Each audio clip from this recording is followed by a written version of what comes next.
Hi guys, it's Charissa, and today I'll be sharing the biggest mistakes I made in college with my nutrition and how you can avoid these. Now, I have been interested in nutrition since I was like 12 years old. I went to undergrad and grad school for nutrition and finally became a practicing registered dietitian. So I've been in this field for a while now, but me personally, I have made a lot of mistakes along the way, especially in college. And that's because there's not really a good resource or guide to help navigate you through that new stage of life. Like, no one taught us how to grocery shop. No one taught us how to prepare food in the kitchen. No one taught us how to make balanced meals that make us feel our best. And even on top of that, no one taught us how to manage our cravings in a very healthful, mindful way. It's like they just expect us to know this stuff, but it's not intuitive as one thing. And I know in college, I wish I had something or someone to kind of help guide me through this. But your dietitian bestie is here, and I took it upon myself to create this guide. The guide that I wish I had in college. And this is an amazing resource specifically for those students in college who want to start their balanced eating journey so that they can feel good from the inside out. So stay tuned until the end of the video to see how you can get your hands on such an amazing product. So the goal is to tell you the mistakes that I made in college with my nutrition and how you can avoid making the same mistakes. So let's get started. The first mistake I did in college was cut out foods that literally I had no reason to. For example, I cut out normal milk. And that was a mistake because there was literally no reason for me to, which might be a little controversial, but I'm just speaking of what worked for me and my body and how it can relate to you. But back then, I thought dairy was super inflammatory. I thought if you drink it, you're instantly gonna gain weight because of all like the added hormones and blah blah blah, the antibiotics, blah blah blah blah. Plus, I literally categorized myself as being lactose intolerant, but I was literally downing cheese and pizza and everything other than milk on a regular basis. And I literally had no issues. And I just used, not drinking milk as an excuse to, improve my health. And so I kind of switched to almond milk because that was like the trend. And I wanted to be like the healthy girl getting almond milk in her coffee because it was like so hyped back then. But looking back, there's no reason for me to have cut out milk. Milk and dairy in general are great sources of vitamins and minerals, as well as being a great source of protein, which is something that is pretty severely lacking in plant-based milk alternatives. I would say the most comparable plant-based milk nutritionally would be soy milk. That's obviously not the topic of this video, and I'm not trying to debate plant milk versus animal-based milk and dairy in general. The whole point is to be telling you that there was no reason for me to cut out this specific food or food group. When we restrict foods, especially entire food groups, we make it harder for us to get the essential nutrients that our body needs to function optimally and to thrive. If you are not allowing yourself certain foods, I really encourage you to really dig deep and reflect on why you're doing it.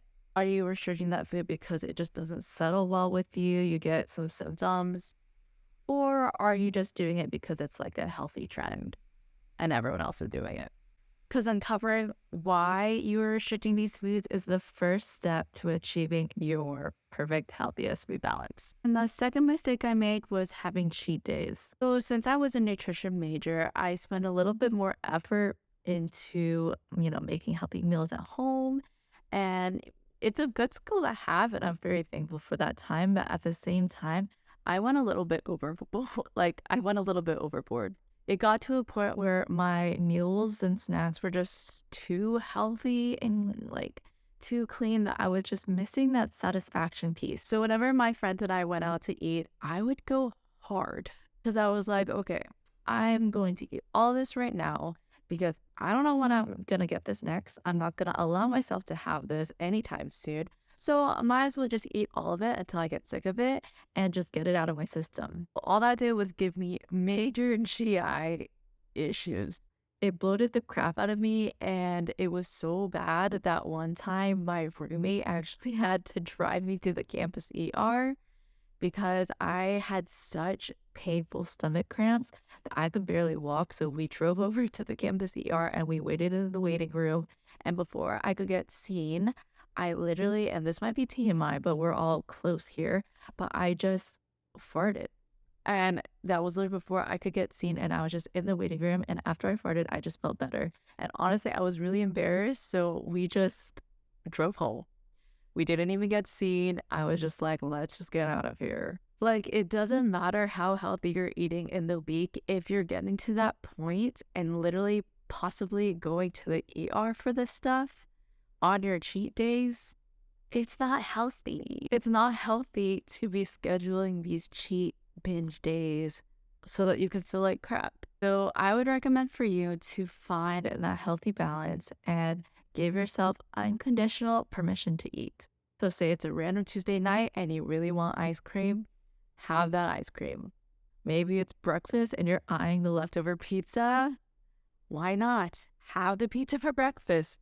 If you restrict anything, you're going to want it even more. And that's, with life in general, but when it comes to food specifically, if we restrict a certain food, it makes us want it even more.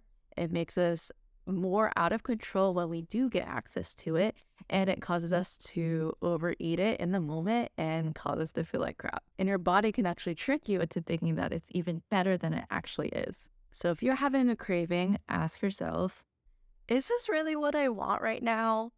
Am I even hungry right now? What can I add to this to make it more balanced and nourishing for me? And lastly, I made the mistake of being obsessed with the scale. If you saw my video of my personal journey, you know that I was kind of fixated on the goal weight that I had in my head, even if it led to unhealthy behaviors to get there, aka under-eating and over-exercising. It left me feeling exhausted and having these crazy mood swings that I really just did not need at that time. So if you're fixated on the scale, just know that weight fluctuates and it's normal.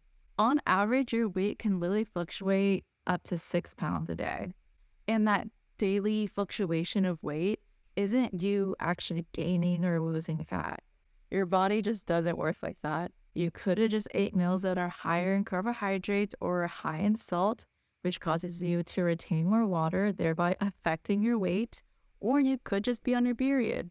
There's so many factors as to why your weight can change on a daily basis that it's kind of silly to fixate on a number that can easily be moved. And I want to get it in your head that it's not actual fat gain or fat loss. So to be fixated and obsessed with scale is just an energy sucker. Instead, I would encourage you to reflect on your habits. Are they supporting your healthiest, happiest weight? Are they aligned with making you feel good? And are they realistic, consistent, and sustainable? So there you have it. Those are the mistakes that I made in college in terms of my nutrition that really held me back from finding my true healthiest food balance, which thank goodness I have it now.